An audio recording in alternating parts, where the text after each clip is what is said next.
Uma vida com propósitos, de Rick Warren. Dia 21. Protegendo sua igreja. Vocês estão unidos na paz por meio do Espírito. Portanto, esforcem-se para continuar unidos desse modo. Efésios capítulo 4, versículo 3. Acima de tudo, deixem que o amor dirija a vida de vocês, porque assim toda a igreja permanecerá unida em perfeita harmonia. Colossenses capítulo 3, versículo 14. É sua função proteger a unidade de sua igreja. A unidade da igreja é tão importante que o Novo Testamento dá mais importância a isso que ao céu e ao inferno. Deus deseja profundamente que experimentemos unidade e harmonia uns com os outros. A unidade é a alma da comunhão. Destruindo a unidade, estará removendo o coração do corpo de Cristo. A unidade está no âmago daquilo que Deus deseja que experimentemos na vida conjunta da igreja. Nosso modelo supremo de unidade é a Trindade. O Pai, o Filho e o Espírito Santo são totalmente unidos em um. O próprio Deus é o maior de todos os exemplos de amor sacrificial, de humildade para com os outros e de perfeita harmonia. Assim como qualquer pai, nosso Pai Celestial tem prazer em ver os filhos em harmonia uns com os outros. Em seus últimos momentos antes de ser preso, Jesus orou apaixonadamente por nossa unidade.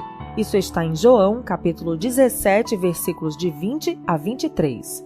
Era a nossa união que estava em primeiro lugar em sua mente naquelas horas agonizantes. Isso mostra a importância do assunto. Nada no mundo é mais valioso para Deus que sua igreja. Ele pagou o mais alto preço por ela e a quer protegida, especialmente dos danos devastadores causados por divisões, conflitos e discordâncias. Se você faz parte da família de Deus, é sua responsabilidade proteger a unidade da comunidade em que congrega. Você foi encarregado por Jesus de fazer o possível para preservar a unidade, proteger a comunhão e promover a harmonia em sua igreja e entre todos os cristãos. A Bíblia diz: façam todo o esforço para conservar a unidade do Espírito pelo vínculo da paz. Efésios capítulo 4, versículo 3. Como fazer isso? A Bíblia nos dá algumas orientações. Concentre-se no que temos em comum, não em nossas diferenças. Paulo recomenda: concentremo-nos nas coisas que contribuem para a harmonia e no crescimento de nossa comunhão conjunta. Romanos, capítulo 14, versículo 19. Como fiéis, compartilhamos um Senhor, um corpo, um propósito, um Pai, um Espírito, uma esperança, uma fé, um batismo e um amor.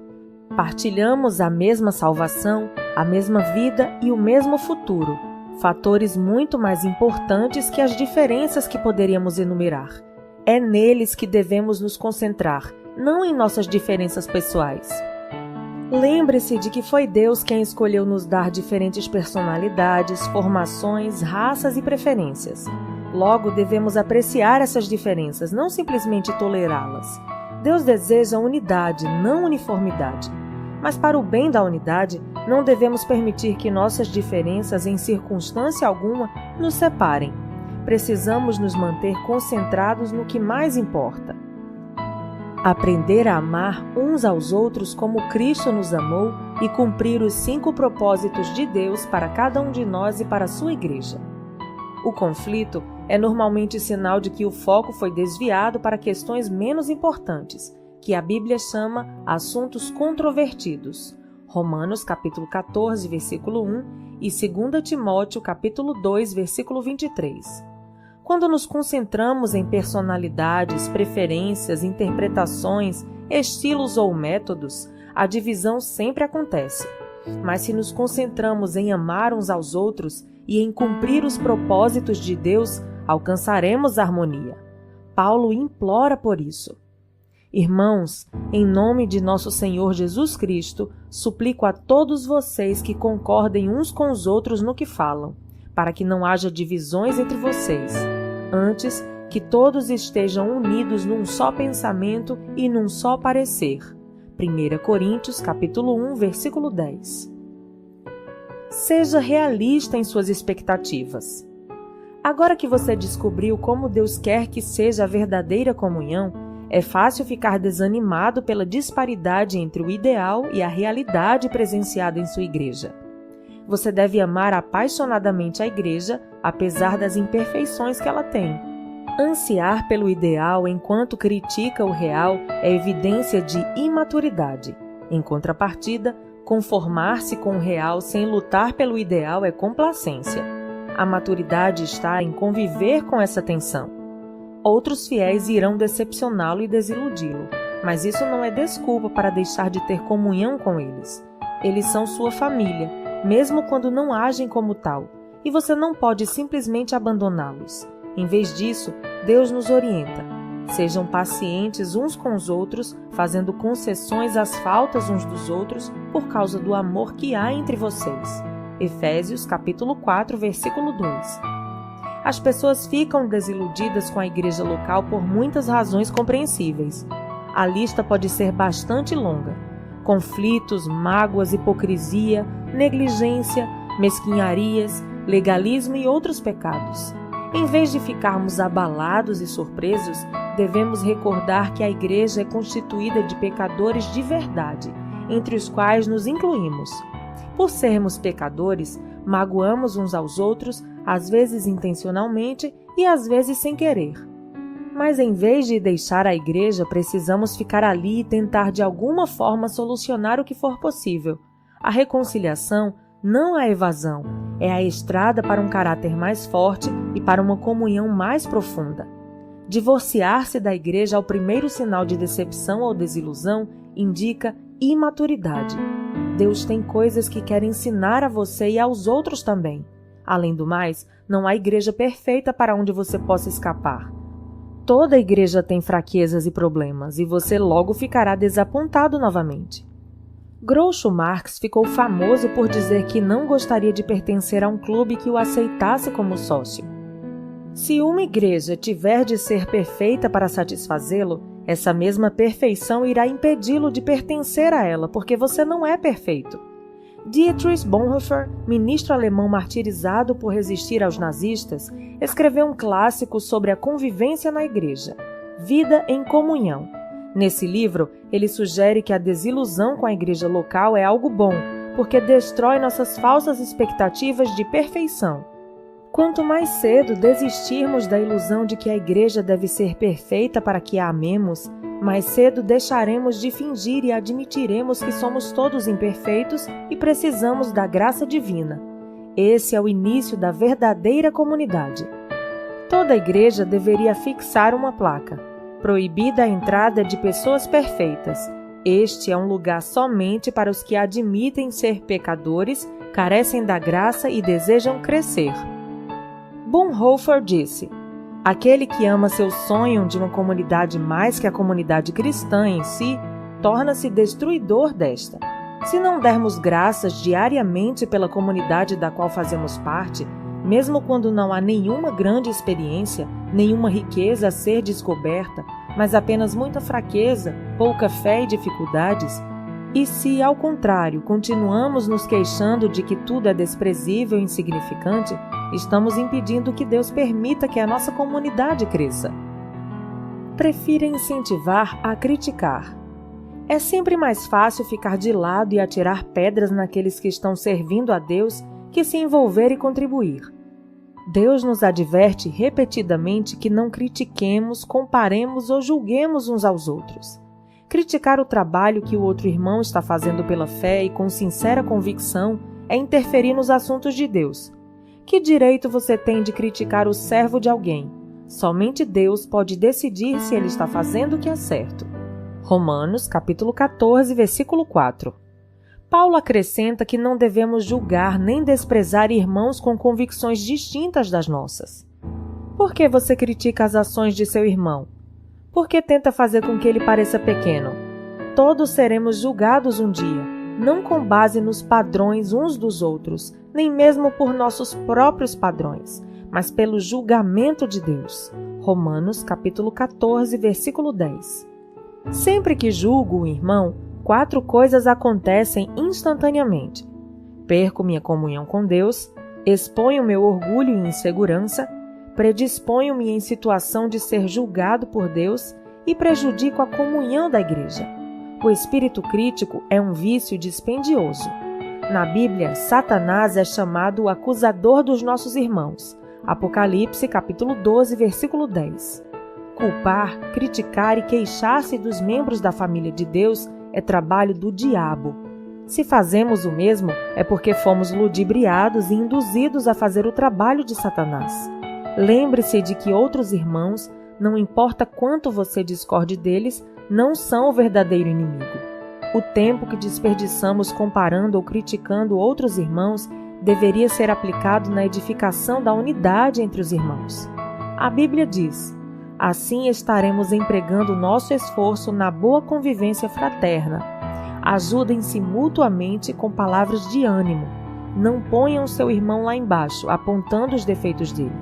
Romanos, capítulo 14, versículo 19, na versão A Mensagem. Recuse-se a dar ouvidos a fofocas. Fofocar é transmitir informações quando você nem é parte do problema nem da solução.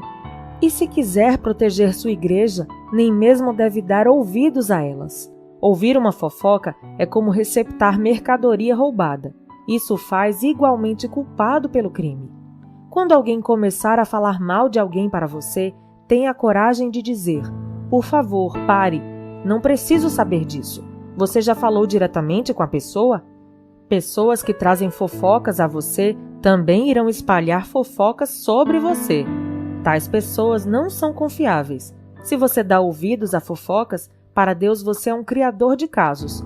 Leia lá em Provérbios 16, 28, 17, 4, 20, 19, 25, 9 e 26, 20. Criadores de caso dão ouvidos a criadores de caso. Provérbios 17, versículo 4. São esses os que dividem igrejas, pensando apenas em si mesmos. São egoístas, sem nenhuma evidência do Espírito. Judas, capítulo 19. É triste constatar que no rebanho de Deus as maiores feridas sejam causadas por ovelhas, não por lobos. Paulo alerta sobre os cristãos canibais, que se devoram uns aos outros. Isso está em Gálatas, capítulo 5, versículo 15, destruindo a comunhão. A Bíblia diz que esse tipo de pessoa deve ser evitada. A difamação revela segredos, por isso fique longe de quem fala demais. Provérbios capítulo 20, versículo 19. A maneira mais rápida de pôr fim a um conflito, seja numa igreja, seja num grupo, é enfrentar carinhosamente os fofoqueiros e convidá-los a mudar de atitude. Salomão lembra que uma fogueira se apaga quando acaba a lenha.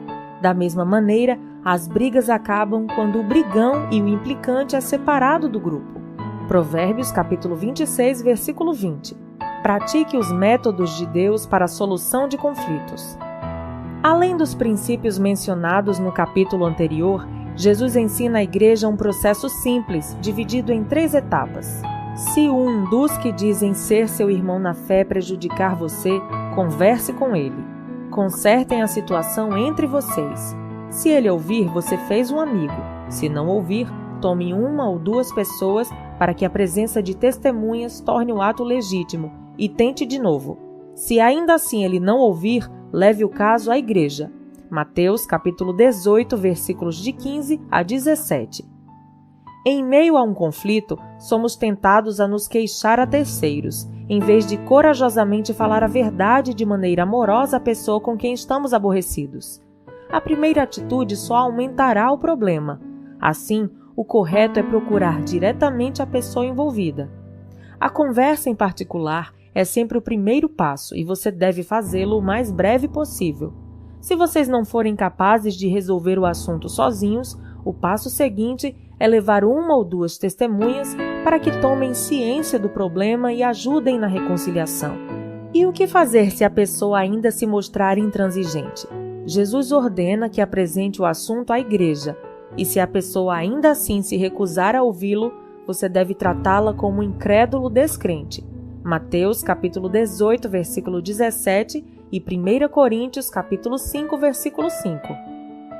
Apoie seu pastor e os outros líderes. Não existe líder perfeito, mas Deus concede aos líderes responsabilidade e autoridade para que mantenham a unidade da igreja. Durante conflitos interpessoais, esse é um trabalho ingrato. O pastor tem a desagradável tarefa de agir como mediador entre membros ressentidos e imaturos, que vivem em conflito. Ele também recebeu a impossível incumbência de fazer com que todos fiquem felizes, algo que nem Jesus conseguiu realizar. A Bíblia é clara sobre a maneira com a qual devemos nos relacionar com os que nos servem. Sejam obedientes aos seus pastores. Ouçam o conselho deles. Eles estão atentos à condição da vida de vocês e trabalham sob a estrita supervisão de Deus. Contribuam para que a liderança deles seja alegre, não penosa. Por que tornar as coisas mais difíceis? Hebreus capítulo 13, versículo 17. Os pastores um dia estarão diante de Deus para prestar contas sobre a responsabilidade de zelar por você. Eles cuidam de vocês como quem deve prestar contas. Isso está em Hebreus capítulo 13, versículo 17. Mas você também terá de se explicar. Você prestará contas a Deus sobre seu comportamento com relação a seus líderes. A Bíblia instrui os pastores a como lidar com pessoas que promovem dissensão no meio da igreja.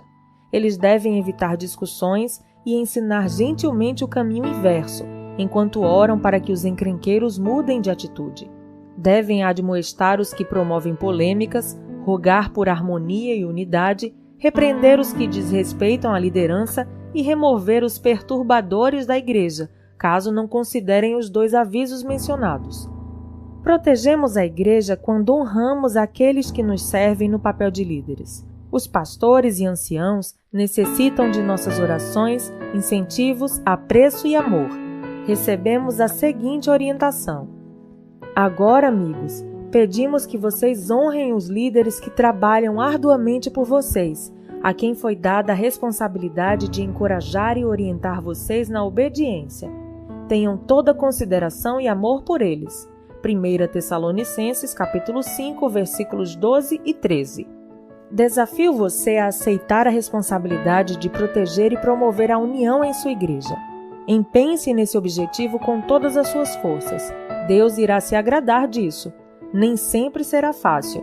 Em alguns momentos, terá de fazer o que é melhor para o corpo e não para você mesmo, mostrando preferência pelos outros. Este é um dos motivos pelos quais Deus nos colocou na família igreja, para aprendermos o altruísmo. Em comunidade, aprendemos a dizer nós em vez de eu, nosso em vez de meu. Deus diz: não pensem apenas no próprio bem. Pensem nos outros cristãos e no que é melhor para eles. 1 Coríntios capítulo 10, versículo 24. Deus abençoa a igreja que permanece unida. Na igreja Saddleback, cada membro assina um pacto que inclui a promessa de proteger a unidade de nossa comunhão.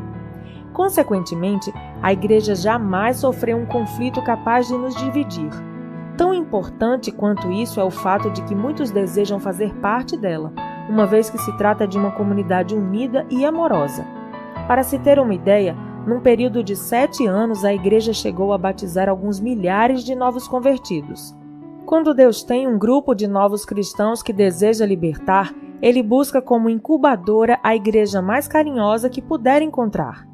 O que você está fazendo no plano pessoal para tornar sua igreja local mais aconchegante e amorosa? Muitas pessoas em sua comunidade estão em busca de amor e de um lugar ao qual pertencer. A verdade é que todo mundo precisa e quer ser amado. E quando alguém encontra uma igreja em que os membros verdadeiramente amam uns aos outros e se importam uns com os outros, somente portas trancadas poderiam mantê-lo do lado de fora. Dia 21. Pensando sobre meu propósito de vida. Tema para reflexão: tenho a responsabilidade de proteger a unidade de minha igreja. Versículo para memorizar. Portanto, concentremo-nos nas coisas que contribuem para a harmonia e no crescimento de nossa comunhão conjunta. Romanos capítulo 14, versículo 19. Pergunta para meditar: o que estou fazendo pessoalmente para proteger a unidade de minha família eclesiástica nesse exato momento? Até o próximo áudio.